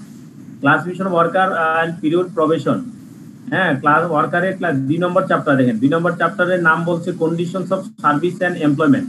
হ্যাঁ, সার্ভিস এন্ড এমপ্লয়মেন্টের ক্ষেত্রে সার্ভিসের কন্ডিশন কি হবে এবং এটা এমপ্লয়মেন্ট কি। প্রথমে বলছে কন্ডিশনস অফ এমপ্লয়মেন্টের কন্ডিশন কি, এইগুলো হচ্ছে কন্ডিশন। দেন বলা হচ্ছে classification worker and period probation. আমরা যে ওয়ার্কার আমরা দেখি সাধারণত যারা কাজ করে তাদের ক্ষেত্রে এরকম করে আমরা 6 প্রকারের ওয়ার্কার আমরা দেখি। ঠিক আছে, ওয়ার্কার হচ্ছে 6 প্রকার। একটা হচ্ছে অ্যাপ্রেন্টিস, মানে আমরা শিক্ষানবিশ যেটাকে বলে। ঠিক আছে, অ্যাপ্রেন্টিস হচ্ছে শিক্ষানবিশ। আমরা যখন কাজ করার জন্য, শিক্ষার জন্য, যেমন আপনি আইসিএম কমপ্লিট করার পরে আপনার একটা ইন্টার্নশিপ করতে হবে, এই যে ইন্টার্নশিপ করতেছে সেটা অ্যাপ্রেন্টিস বলা হবে। দেন বলা হচ্ছে বদলি বলতে আমরা ডে ওয়াইজ যখন হয় তখন তাকে বলা হচ্ছে বদলি। হ্যাঁ, প্রতিদিনের একদিনের জন্য একদিনে কাজ করছে, একদিনের বেতন পাবো, এটা হচ্ছে বদলি। দেন ক্যাজুয়াল ওয়ার্কার। ঠিক আছে, মানে আপনি অন্য থার্ড পার্টি থেকে আপনি ওয়ার্কার নিয়ে আসলেন, কাজ করানোর জন্য থার্ড পার্টিকে বললেন, সে কিছু লোক দিল, আপনি কাজ করলেন, হ্যাঁ, তাকে থার্ড পার্টিকে স্যালারি দিয়ে দিলেন, আর ওই থার্ড পার্টি তারপর তাদেরকে স্যালারি দিলেন। ক্যাজুয়াল, হ্যাঁ, তাদের পার্মানেন্ট না। ক্যাজুয়াল ওয়ার্কারদের ক্ষেত্রে যেটা হয় সেটা হচ্ছে তাদের যে লং টার্ম বেনিফিট, সেই বেনিফিট গুলো থাকে না, যেটাকে আমরা বলছি গ্র্যাচুইটি, পেনশন বা প্রভিডেন্ট ফান্ড, এগুলো থাকে না ক্যাজুয়ালদের ক্ষেত্রে। দেন বলা হচ্ছে টেম্পোরারি। তাহলে অ্যাপ্রেন্টিসের ক্ষেত্রে তো নর্মালি আছে, তাকে একটা নির্দিষ্ট একটা কি দেওয়া হয়, সম্মানই দেওয়া হয়, এর যদি দেয়, আর না দিলে তো নাই, তার শিক্ষার জন্য সে শিখতেছে। হ্যাঁ, দেন হচ্ছে বদলি হচ্ছে ডে ওয়াইজ ডে। এই ক্ষেত্রে আপনি তাকে, সে কাজ করলো, তার কাজের বিনিময়ে তাকে আপনি পেমেন্ট করে দিলেন, এটার জন্য আপনার কোনো প্রভিডেন্ট ফান্ড, গ্র্যাচুইটি, এই সেই কিছু লাগে না। ক্যাজুয়ালের ক্ষেত্রে কিছু লাগে না, তাকে মান্থলি পেমেন্ট করা হয়। ক্যাজুয়ালের ক্ষেত্রে নর্মালি যেটা হচ্ছে মান্থলি করা হয়। দেন টেম্পোরারি, আপনি 1 মাসের জন্য, 1 বছরের জন্য নিয়োগ দিলেন, 2 বছরের জন্য নিয়োগ দিলেন, প্রজেক্টের জন্য যত বছর, 5 বছর প্রজেক্ট, 5 বছরের নিয়োগ দিলেন, এটা হলো টেম্পোরারি। দেন প্রবেশনার হচ্ছে আপনি যখন পার্মানেন্ট ওয়ার্কার নিয়োগ দিবেন, তাকে কাজ শেখার জন্য 1 to 6 মাস, সে কিন্তু যথাযথভাবে সে তার প্রস্তুত হচ্ছে কিনা, 6 মাস, 1 বছর, 2 বছর, আপনি তাকে যে সময়টা দেওয়া হয়, এই সময়ের ভিতরে যখন সে থাকে তাকে বলা হয় প্রফেশনাল। দেন বলা হচ্ছে পার্মানেন্ট, এবং তারপর সর্বশেষ হচ্ছে পার্মানেন্ট ওয়ার্কার। তাহলে আমরা পাইলাম যে ওয়ার্কার হচ্ছে 6 প্রকার: অ্যাপ্রেন্টিস, বদলি, ক্যাজুয়াল, টেম্পোরারি, প্রফেশনাল, পার্মানেন্ট। আপনি অ্যাটলিস্ট পরীক্ষা আসলে ক্লাসরুম ওয়ার্কারের ক্ষেত্রে 6টা বইলে 2-4 লাইন, 1-2 লাইন করে লিখতে হবে। আমার মনে হয় আমি যে কথাগুলো বলছি এই কথাগুলো লিখলেই হয়ে যাবে। এখানে এইগুলো এখানে বলা আছে। ওয়ার্কার বলতে মানে অ্যাপ্রেন্টিস ওয়ার্কার বলতে কি বোঝায়? হ্যাঁ, সে লার্নার থাকবে, লার্নার। হ্যাঁ, paid allowance during the period of his training, সেই ট্রেনিং পিরিয়ড তাকে কিছু একটা অ্যালাউন্স দেওয়া হয়। দেন আমার এখানে বলা হচ্ছে যে বদলি কাকে বলা হয়। হ্যাঁ, in the post of permanent ওয়ার্কারের পোস্টে তাকে নেওয়া হয় যে where a professional during the period which a temporary absent. যে কেউ যদি মনে করেন যে আপনার টেম্পোরারি অ্যাবসেন্ট থাকে, পার্মানেন্ট ওয়ার্কার অথবা প্রফেশনাল ওয়ার্কার, তার জায়গায় যাদেরকে নেওয়া হয় যে 1 দিন, 2 দিন, 3 দিন বা 1 মাসের জন্য সে কাজ করছে, তাকে বলা হচ্ছে বদলি। একজনের বিপরীতে আরেকজন কাজ করা, এটি বলে বদলি। ওয়ার্কার ক্যাজুয়াল ওয়ার্কার কাদেরকে বলা হবে? হ্যাঁ, office employment in establishment of casual nature থাকে। হ্যাঁ, এন্ড তারপরে বলা হচ্ছে যে আপনার টেম্পোরারি ওয়ার্কারকে টেম্পোরারি নেচার বলা হবে। হ্যাঁ, দেন বলা হচ্ছে প্রফেশনাল কাকে বলা হয়। হ্যাঁ, এইগুলা আপনার যে ওয়ার্কারের এই পার্টগুলো সবগুলো আপনি পড়বেন এখান থেকে, এই ডেফিনিশনগুলো পড়লে আপনার ক্লিয়ার হয়ে যাবে। আমি তো বলে দিলাম যে এই 6টা ওয়ার্কার কাকে বেশি বলা হয়। দেন বলা হচ্ছে সার্ভিস বুক বলতে আমরা কি বুঝি? আপনার যে আপনি দেখবেন গার্মেন্টস এর ক্ষেত্রে বা ইয়ের ক্ষেত্রে আপনি দেখবেন তো সবগুলো ওয়ার্কারদের একটা বই আসে, পাসবুক বলে তারা। ঠিক আছে, এইরকম একটা সার্ভিস বুক থাকবে। সার্ভিস বুক এটা own cost, employer shall at his own cost provide service book for every worker employed by him. তার এখানে যারা এমপ্লয়ার সবাইকে একটা করে বই দিবে। এই বইয়ে কি কি থাকবে? Service book shall be kept in the custody of the employer, এমপ্লয়ারের কাস্টডিতে সেই বইগুলো থাকে, সার্ভিস বুকগুলো। এই সার্ভিস কি কি থাকে এখানে, এই কথাগুলো এখানে বলা আছে, নিচে বলা আছে। ফর্ম অফ সার্ভিস বুক, এই সার্ভিস বুকে কি কি থাকে? Service book content the following particular. এখানে তার নাম থাকবে, ডেট অফ বার্থ থাকবে, তার অ্যাড্রেস থাকবে, father name, husband name or wife name, হ্যাঁ, আরো যে আইডেন্টিফিকেশন, পিরিয়ড অফ এমপ্লয়মেন্ট, কখন সে অকুপেশন অফ তার ডেজিগনেশন কি, ওয়াইজেস অ্যালাউন্স কি, লিভ অ্যাবিল কয়দিন সে ছুটি কাটাইছে, conduct for the of the worker তাদের সাথে কার সাথে তার কন্ডাক্ট হয়, এইগুলা তার ফর্ম অফ সার্ভিস বুকে থাকবে। ঠিক আছে, সার্ভিস বুক তাহলে সার্ভিস বুক হলে তাকে যে একটা বই দেওয়া হয়, সেই বইয়ে যে ডিটেলস দেওয়া হয় সেটাকে সার্ভিস বুক বলা হয়। এইগুলো আপনারা দেখে নেবেন, আমি সবগুলো পড়তে পারবো না।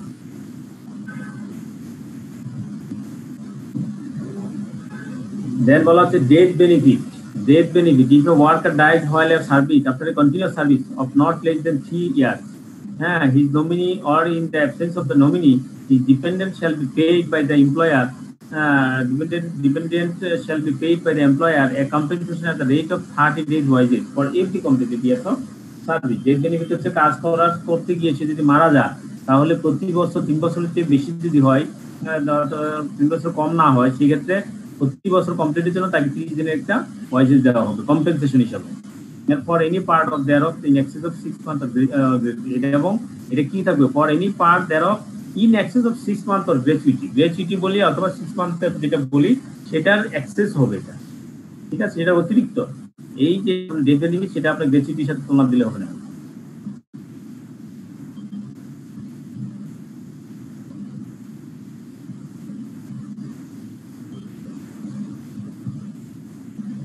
না, এখানে বলা হচ্ছে আপনার এই যে কমপ্লিটেড ইয়ার সার্ভিস দিতে হবে অথবা for any part of the excess of 6 month or gratuity 6 মান্থের স্যালারি অথবা আপনার যে 30 ডেজের ভিতরে যেটা হবে কমপ্লিটেড হিসাব করে যেটা বেশি হবে সেটাকে দেওয়া হবে।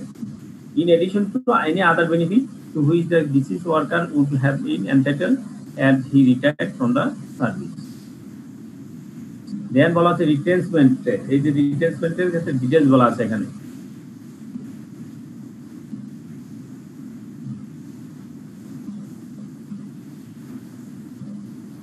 No worker who has been in continuous service for not less than 1 year under an employer shall be retained by the employer unless the worker has been given 1 month notice in writing indicating the reasons for retention or the worker has been paid in lieu of such notice wages for the period of notice. A copy of notice to be sent to the chief inspector, এগুলো বলা হবে। অর্থাৎ রিটেনমেন্টের ক্ষেত্রে আবার একটা condition আছে, যেটা হচ্ছে নট লেস দেন 1 ইয়ার, 1 বছরের নিচে হলে সেই ক্ষেত্রে আবার রিটেনমেন্ট আপনি সার্ভিসে 1 বছর হয় নাই, সেই ক্ষেত্রে আপনি রিটেনমেন্টের মাধ্যমে আপনি পড়বেন না। আপনাকে রিটেনমেন্টের মাধ্যমে পড়তে হলে 1 বছর চেয়ে বেশি সার্ভিস দিতে হবে।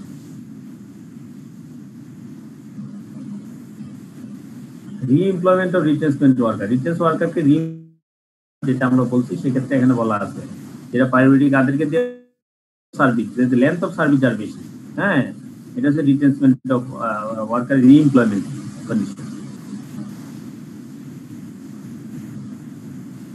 প্রসিডিউর ফর পানিশমেন্ট, পানিশমেন্টের প্রসিডিউর কি? No order of punishment as under section shall be made against the worker unless in the allegation, তাকে যদি এলিগেশন যদি যেটা আছে সেটা যদি লিখিত আকারে রেকর্ডেড না থাকে, প্রকৃতারোপ না থাকে, এইগুলা গিলটি না হয়, তাহলে আপনার এই যে পানিশমেন্ট দিতে হলে এই প্রসিডিউরগুলো মেনটেন করতে হবে।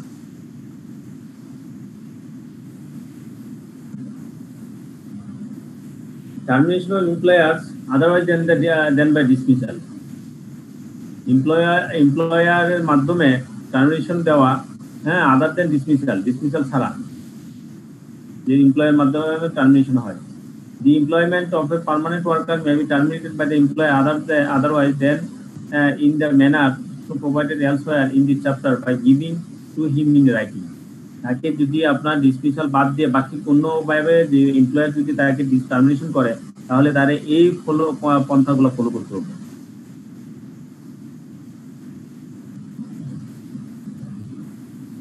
ঠিক আছে, ডিসমিসাল মানে ডিসমিসাল বাদ দিয়ে বাকিগুলা কি আছে এমপ্লয়ারের হাতে, সেটা দুইটা হচ্ছে, আপনার একটা হচ্ছে কি করা, এমপ্লয়ারের হাতে তো মেইনলি আছে কি বলে ডিসচার্জ রিটেনশন, এই দুইটা, অথবা যদি আমরা লে অফ বলতে পারি। লে অফ, যদিও লে অফ এমপ্লয়ার সে বাধ্য হয়ে করে।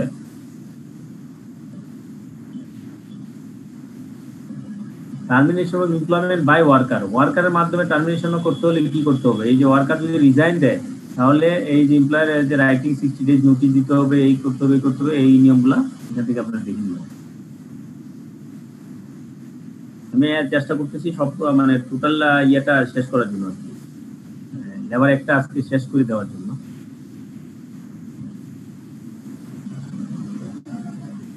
Payment of provident fund. No worker who is the number of any provident fund shall be deprived due to retrenchment, dismissal, removal, discharge, or termination of service of the benefit of the provident fund, including the employer's contribution thereto, if he is entitled to it under the rules of that fund. ঠিক আছে, অর্থাৎ provident ফান্ডের কাছে যেটা টাকাটা, provident ফান্ডের যে টাকাটা হবে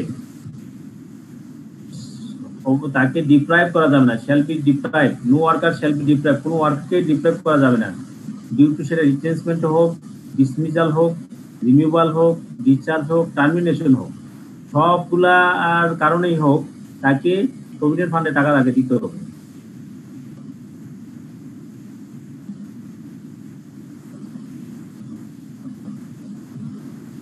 চ্যাপ্টার 3 বলছে employment and adult scheme, prohibition of employment of children and adult scheme. Adult scheme এবং চিলড্রেনদের ক্ষেত্রে আপনার এমপ্লয়মেন্টের কি প্রহিবিশন আছে? No child shall be employed or permitted to work in any occupation or establishment.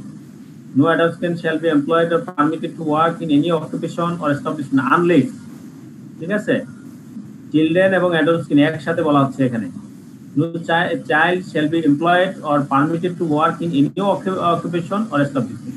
কোনো চিলড্রেনকে আপনি কোনো এস্টাবলিশমেন্ট অথবা কোনো আপনি কাজ করার পারমিশন দিতে পারবেন না। No adult shall be employed, adult employed হতে পারবেন না or permitted to work in occupation establishment unless, যদি না তাকে কি করে ফিটনেসের ডাক্তার, রেজিস্টার্ড ডাক্তারের মাধ্যমে ফিটনেস সার্টিফিকেট না দেয়। হি cares while at token giving a reference to such certificate, এখানে একটা সার্টিফিকেটের রেফারেন্স দিতে হবে। Nothing in this section 2 তে যা বলা আছে, shall apply to employment adults in any occupation or establishment either as in the apprentice or the purpose of receiving vocational training therein.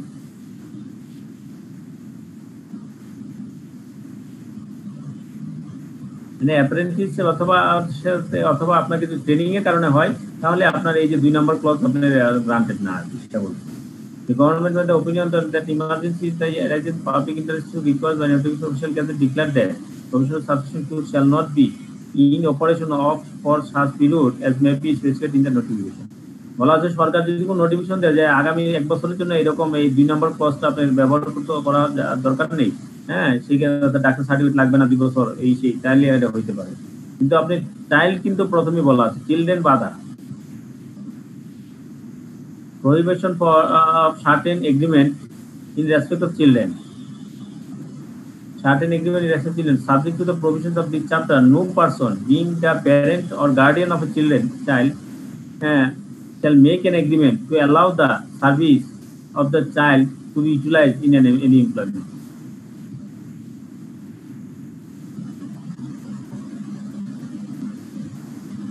ঠিক আছে, অর্থাৎ কোনো চিলড্রেনকে অ্যালাউ করা যাবে না কোনো এমপ্লয়মেন্টে, বলা আছে।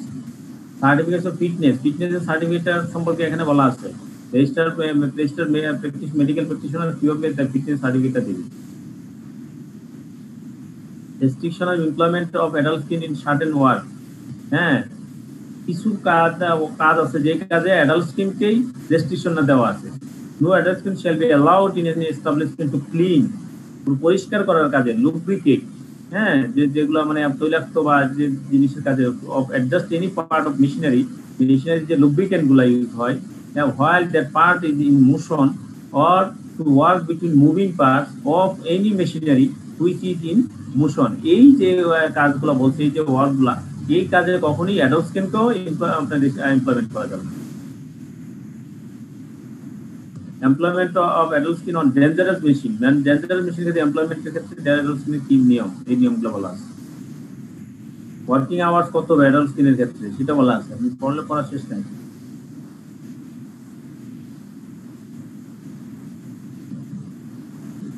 দেন বলা হচ্ছে এখানে ম্যাটারনিটি বেনিফিট, ম্যাটারনিটি বেনিফিটগুলো এখান থেকে দেখেন। Employment of women worker prohibited during certain period, women ওয়ার্কারকে এটা নির্দিষ্ট সময় আছে, সেই সময় তাদেরকে প্রহিবিটেড, তাদের নিষিদ্ধ কাজে রাখা।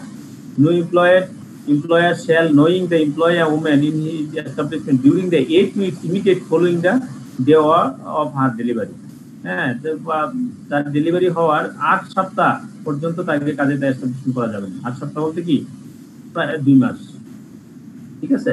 এটা ছিল সব ওয়ার্কারের ক্ষেত্রে লেবার ল অনুযায়ী, কিন্তু বর্তমানে কিন্তু আপনার এখন হচ্ছে 6 মাস।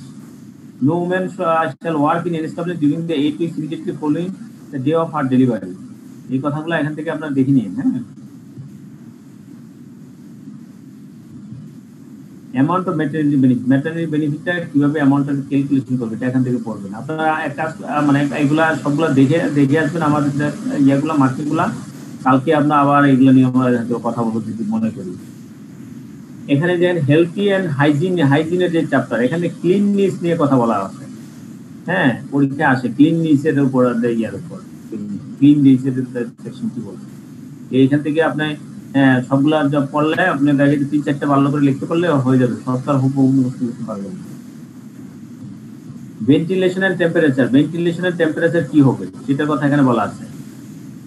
ডাস্ট এন্ড ফোম এর ক্ষেত্রে কি রকম হবে, ডাস্ট এন্ড ফোম, একটা ফ্যাক্টরি ডাস্ট এবং ফোম এর সঞ্চালনটা কিভাবে হবে। লাইটিং কি রকম হবে, লাইটিং এর কথাটা এখানে বলা আছে। লাইটিং, ড্রিঙ্কিং ওয়াটার কিভাবে লিখতে হবে। এই যে পয়েন্ট, কিছু পয়েন্ট আছে এখান থেকে, যেমন বলছে all such points where water is supplied shall be legibly marked drinking water in Bangla. যেমন এটা একবার পড়লে আপনার মনে থাকবে যে বাংলা দিয়ে কি করতে হবে, ড্রিঙ্কিং ওয়াটার লেখাটা লিখে দিতে, মার্ক করে রাখতে হবে। আবার এখানে বলা হচ্ছে কোন সংখ্যা দেওয়া আছে, 250 or more ওয়ার্কার আর অর্ডিনারি এমপ্লয়ার। হ্যাঁ, সেখানে ঠান্ডা পানি খাওয়ার ব্যবস্থা রাখতে হবে। লেট্রিন এবং ইউরিনাল সিস্টেমটা কি হবে, ডাস্টবিনের পিছনের অবস্থা কি হবে, এগুলা অ্যাটলিস্ট আপনারা 1 থেকে 2 বার করে কালকে পরে আজকে পড়ে আসেন। হুইস্ট এন্ড লিফটের ক্ষেত্রে কি হবে, হুইস্ট এন্ড লিফটের অবস্থাটা কিভাবে, লিফট থাকবে।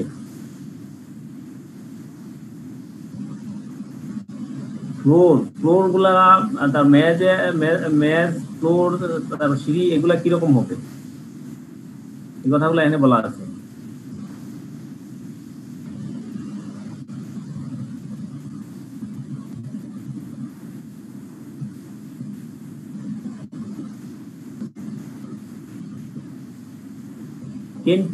ক্যান্টিন থাকতে হবে, কত লোক থাকলে ক্যান্টিন থাকতে হবে, মোর দেন 100 ওয়ার্কার। যদি 100-র বেশি লোক থাকে তাহলে আর ordinary employed there shall be provided adequate number of canteen for the use of the worker, ওয়ার্কারদের ইউজ করার জন্য এরকম ক্যান্টিন থাকতে হবে যদি সেখানে 100-র বেশি লোক ওয়ার্কার কাজ করে। রুমস ফর চিলড্রেনদের জন্য বা শিশুদের জন্য এখানে রুম রাখতে হবে। ওমেন ওয়ার্কাররা যাদের চিলড্রেন আছেন এবং একটা নির্দিষ্টভাবে 6 বছরের নিচে তাদের এই চিলড্রেনদের জন্য, হ্যাঁ, এখানে রাখার জন্য তাদেরকে চিলড্রেনের জন্য একটা রুম রাখতে হবে।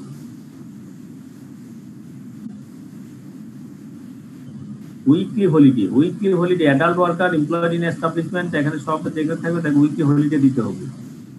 Compensatory weekly holiday, extra allowance for ওভারটাইমের ক্ষেত্রে এক্সট্রা অ্যালাউন্স দিতে হবে, ডাবল দিতে হবে, rate of twice is ordinary rate of basic wages and dear allowance and ad hoc of or the interim pay, ঠিক আছে, এইগুলা যে এক্সট্রা অ্যালাউন্স দিতে হবে ওভারটাইমের জন্য।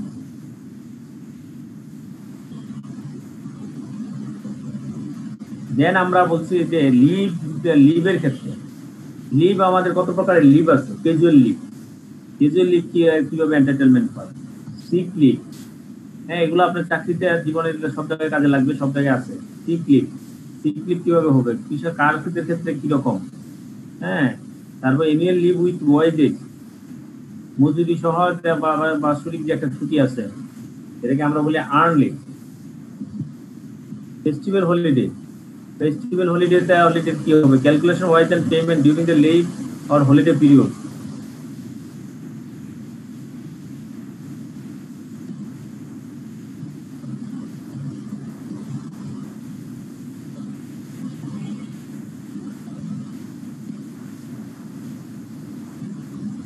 অনেক বাদ দিয়ে দিচ্ছি, আসলে রিস্ক নিয়েছি, এখন আপনাদের যদি কমন না পড়ে তাহলে তো আবার আমার তো হবে।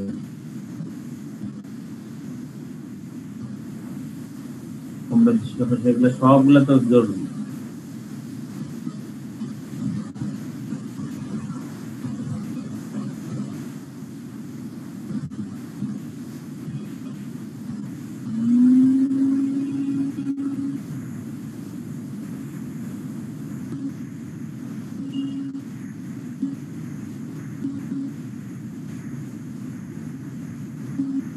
যে মোটামুটি আমি যেগুলা মার্ক করছি সেগুলা আবার কালকে অন্তত পড়েন সবগুলা।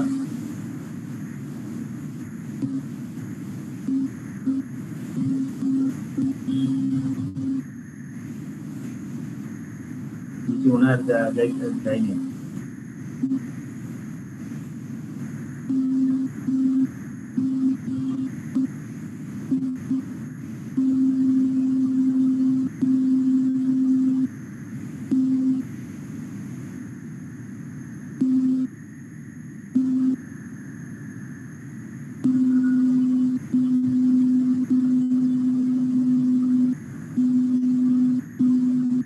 এইগুলো আপনারা দেখবেন, হ্যাঁ, বাসায় এগুলো দেখেন, কিন্তু প্রয়োজন মনে কালকে আমরা আরেকটা ক্লাস দিতে পারি।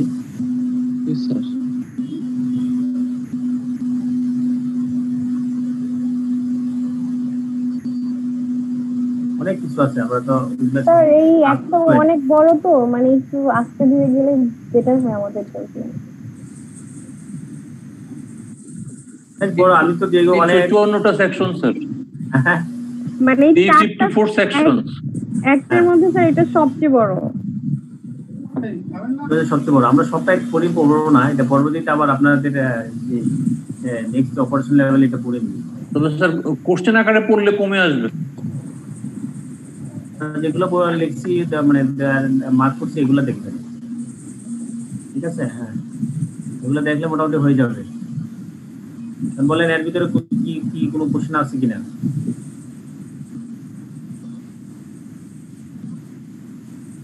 স্যার ওই শ্রমিকের যে টাইপ, ওখানে আরেকটা টাইপ স্যার মানে অ্যাড করতে হবে। কোনটা? যেমন হচ্ছে ওই যে ক্লাসিফিকেশন অফ ওয়ার্কার, হ্যাঁ এখানে স্যার ওই আপনি মনে হচ্ছে 2006 এরিয়া নিয়ে করতেছেন, এরপরে 2013 সালে স্যার লেবার ল আবার অ্যামেন্ডমেন্ট হয়েছে। হ্যাঁ, সেখানে আবার কিন্তু 7 ধরনের শ্রমিককে, মৌসুমী শ্রমিক মানে সিজনাল করে একটা আছে। হ্যাঁ না, হ্যাঁ এটা ওই আপনি 2006 এর অরিজিনালটা নিয়ে আসেন, 2013 সালে আবার অ্যামেন্ডমেন্ট আবার আরেক প্রকারের ঢুকেছে ওয়ার্কার। ঠিক আছে, একেবারে দেখি টেম্পোরারি পরে দিব স্যার। এখানে যে অ্যাপ্রেন্টিসটা আর ওই প্রফেশনালটা পার্মানেন্টের পরে সবার শেষে স্যার এটা সিজনাল ওয়ার্কার নামে একটা, ওই এফ এর পরে হবে স্যার লাস্টে।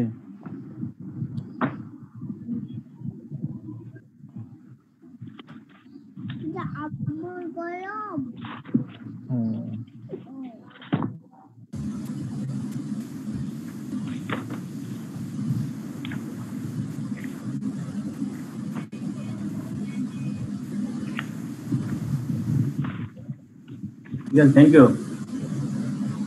তাহলে আমরা মানে কোশ্চেন আছে? হ্যাঁ বলেন স্যার। যে অ্যাপ্রেন্টিস আর হচ্ছে প্রফেশনাল এই দুটোই তো শিক্ষানবিশ, কিন্তু এটা ডিফারেন্সটা কি স্যার?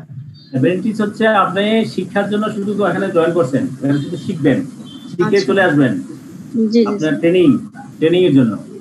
আর হচ্ছে প্রফেশনাল যেটা সেটা হচ্ছে আপনি ওখানে রিক্রুটমেন্ট হয়েছেন, রিক্রুটমেন্টে আপনি পার্মানেন্ট হওয়ার আগের যে সময়টা সেটা হচ্ছে প্রফেশনাল। Okay, thank you. বলেন আর কোনো কোশ্চেন আছে কিনা? আমরা 7-8 মিনিট থাকবো।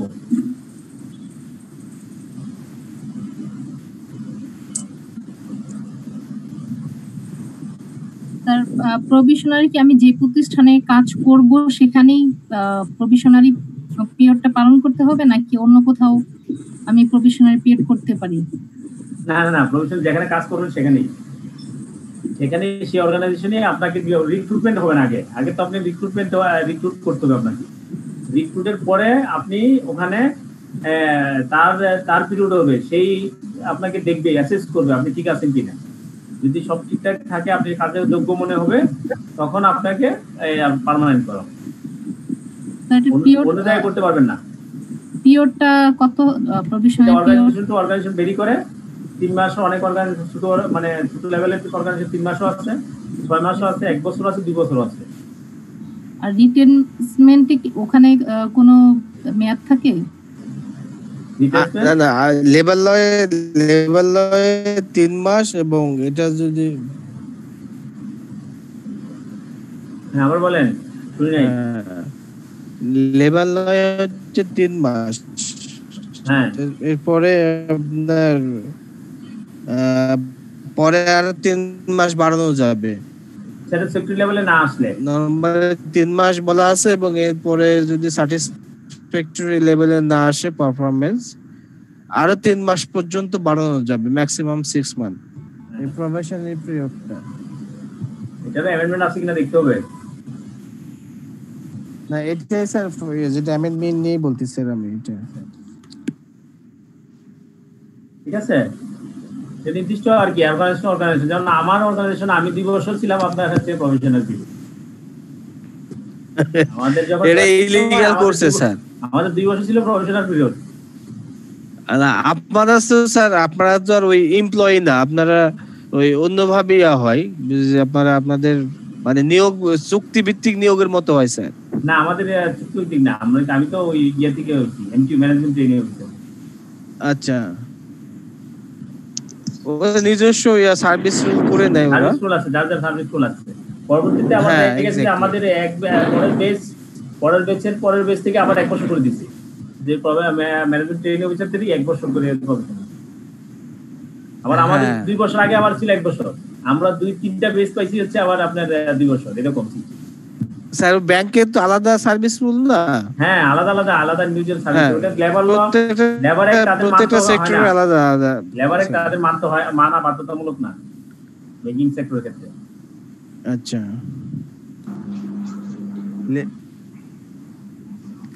না বেটার হয় স্যার সবাই যদি আমরা ওই 2006 না 2013 অ্যামেন্ডমেন্ট আর 2015 সালে লেবার রুলস যেটা বিধিমালা যেটা, এটা নিলে আমরা ওই এক্সাক্ট এটা পাবো। ঠিক আছে, আমি দেখব। এই লেবার লয়ের এত ব্যস্ত এখন ঈদের পরে স্যার, আমি দেখতে পারবো না। এক্স্যাক্টলি, আপনি চাইলে স্যার আমার কাছে আছে সফট কপি, স্যার পাঠিয়ে দেব স্যার আপনাকে। আপনি ইয়াতে দিয়ে দেন না, সফট কপি তো আমি বের করতে পারবো, মানে দেখার সময় আমার কাছে নাই আর কি। না, এক্স্যাক্টলি স্যার, ইয়াতে আপলোড করে দেন, আপনার গ্রুপে আপলোড করে দেন। হ্যাঁ, আমি দিয়ে দেব, সবাই দেখতে পারবে। আমার বাংলা ইংলিশ দুটোই আছে যেটা। হ্যাঁ, ওকে স্যার, বাংলা ইংলিশ দুটোই আছে, আমি দিয়ে দেব। ইংলিশে দিয়ে দেন, বাংলা দরকার নাই।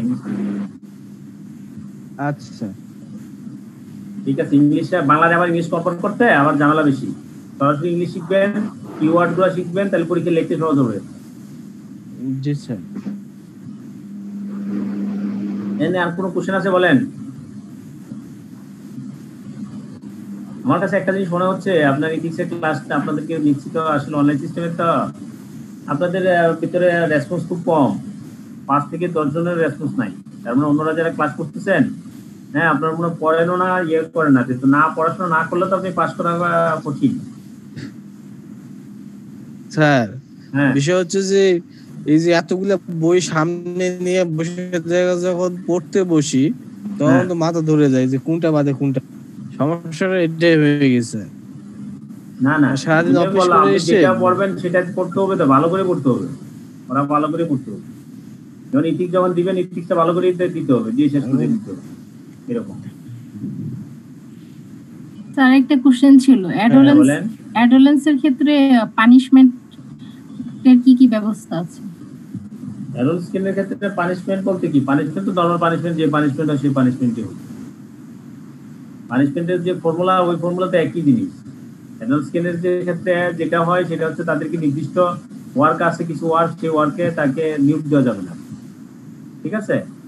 যেখানে তার ক্ষেত্রে মেডিকেল ফিটনেস সার্টিফিকেট লাগবে, এটা হচ্ছে তার বাড়তি জিনিস। আর শাস্তির ক্ষেত্রে আপনি সে যদি মেন্টাল হয়ে যায়, ওই ফিজিক্যাল মানে হয়ে যায়, ইনকেপেবল হয়ে যায়, তাহলে তার ডিসমিস হবে, হবেই, কি বলে, ডিসচার্জ হবেই। সে যদি মিসকন্ডাক্ট করে তাকে ডিসমিস করাই হবে, ঠিক আছে? শাস্তি বলতে নর্মাল শাস্তি যেগুলো, সেই রুলস একই রুল। স্পেসিফিক জবের দেওয়া আছে যে স্পেসিফিক এই জবগুলো করতে পারবে, এই জবগুলো করতে পারবেন না, তাকে এই সময় দিতে হবে, টাইম দেওয়া আছে, ট্রেন দেওয়া আছে, এইগুলা তার এক্সট্রা ফেসিলিটি। না স্যার, আমি বলতেছি প্রতিষ্ঠানের কি পানিশমেন্টের ব্যবস্থা আছে যদি শিশু শ্রমের আওতায়? সেটা আমরা ওখান থেকে আমরা শিশু শ্রমের পানিশমেন্টের জন্য আমরা পানিশমেন্ট তো করতেই পারিনি, ঠিক আছে? পানিশমেন্ট আমরা এখানে করতেই পারি নাই, সেটার জন্য যে আছে ওই কোডগুলো তো আমরা করি নাই, ওগুলো আমরা করি নাই, ঠিক আছে? কত পানিশমেন্ট দিব, কত কি করবো, এমন কত, তারপর লাইসেন্স বাতিল, এগুলো তো পরে আছে, আমরা করি না, ঠিক আছে? এটা আমি নাই, জানা মুখস্থ নেই। স্যার এই ধরনের কোশ্চেন কি আসতে পারে এক্সামে? কোশ্চেন আসলে কি, কোশ্চেন কত কিছু আসতে পারে, ঠিক আছে? নরমালি হয়তো কঠিনে তো যাওয়ার কথা না, যেহেতু এটা একটা প্রিলিমিনারি। নেক্সট আরেকটা আপনার সেশনে আপনার এটা আছে, অপারেশন লেভেলে এটা আছে, দ্যাট মিনস তখন গিয়ে আপনার এখানে ডিটেলস আসবে। এখানে প্রথম মেইনলি যেগুলো আসবে, আমি যেটা মনে করি সেটা হচ্ছে আপনার ডেফিনিশন, আপনার ওই রিলেটেড, হ্যাঁ, মেইন জিনিসগুলা, হ্যাঁ, যেমন আমি যেগুলো মার্ক করে দিচ্ছি, লাইটিং, পেন্টিং, তারপর হচ্ছে টিআর কি হবে, হ্যাঁ, লিফট কি হবে, তারপর হচ্ছে মানে কি কি লিভ আছে, কত প্রকার ওয়ার্কার আছে, এই নর্মাল গুলাই হওয়ার কথা। এক্সেপশনাল কি আসে এখন যদি কোশ্চেন করে তার ধরে রাখা যাবে না, ঠিক আছে? আপনারা চেষ্টা করবেন একবার করে অন্তত দেখার জন্য আর কি। আপনি ফুল মুখস্থ করার জন্য যেগুলো ভালো করে করবেন, আমার মার্কগুলো দেখবেন, আর হচ্ছে আপনি ফুলগুলা আপনি এক নজরে একটা গ্ল্যান্সে দেখে যাবেন। স্যার ওয়ার্ডের কিছু ফাইল আছে জিপ ফাইল, কিন্তু ওগুলাতে তো এরকম করা নাই, মার্কিং করা নাই। না, এটা মার্কিং করে আমি দিয়ে দিছি, তো আপনারা আপলোড করে দিচ্ছি আপনাদের গ্রুপে। হ্যাঁ স্যার, মার্কিং করা আছে। কোনটা পাচ্ছেন না মার্কিং আপু, কোন শীটে বলেন? আমার তো ওই যে থেকে নিয়েছি, গুগল ড্রাইভ। গুগল ড্রাইভে আছে, সেটা নিয়ে সেটা এটা প্রসেসিং করছে, মার্ক করা আছে, এগুলো সব মার্ক করা আছে, সব আর রিসেন্ট দেওয়া আছে এগুলা। এখন বিষয় হচ্ছে যে পড়তে বসেন আপু। ঠিক আছে, তাহলে আমরা ইনশাআল্লাহ শেষ করি, কালকে ইনশাআল্লাহ আবার দেখা হবে। স্যার যে আমরা লাকি যে স্যারকে পেয়েছে, স্যার আগে ম্যাট্রেস দিয়ে দিয়েছে, অনেক স্যার তো ম্যাট্রেস দেয় না। ইনশাআল্লাহ দেখা হবে। হ্যাঁ, এটা আমাদের জন্য বেশ সুবিধা হয়েছে যে আমরা ম্যাটেরিয়াল সব পেয়ে গেছি, আগে দিয়ে দিয়েছে। হ্যাঁ, পরে মানে ফুল ক্লাসটা ভিডিও দিলে ভালো হতো। এখন আমাদের পড়তে হবে। জি স্যার। স্যার ক্লাস শেষ করতে চাচ্ছেন, আমরা শেষ করে দিচ্ছি। ভালো থাকেন সবাই। জি স্যার। আসসালামু আলাইকুম স্যার। আসসালামু আলাইকুম sir. Thank you sir. Thank you sir. সালাম সবাই দিতে হবে না, একজন দিলেই হয়। জি স্যার। জি স্যার, ভালো থাকুন স্যার। তো এভরিবডি আছে না, কাজে আমরা সবাই দিচ্ছি স্যার। সবাই আপনার ভালো চাই স্যার। ভালো তো চাবেই, এটা ভাই, এটাই তো টিচিং প্রফেশনের মূল আনন্দ, তো সেটা। স্টুডেন্টরা সবসময় টিচার যদি কোনো অনৈতিক কোনো মানে কোনো ঘটনায় যদি সে জড়িত না হয় বা তার ব্যাপারে যদি নেগেটিভ মাইন্ড না আসে, তাহলে অবশ্যই টিচারকে সবাই শ্রদ্ধা করবে, এটাই স্বাভাবিক। স্যার আমার জন্য একটু দোয়া করেন স্যার, আমি একটু অসুস্থ। আমার জন্য সবাই সবার জন্য দোয়া করেন। জি স্যার। ফি আমানিল্লাহ স্যার।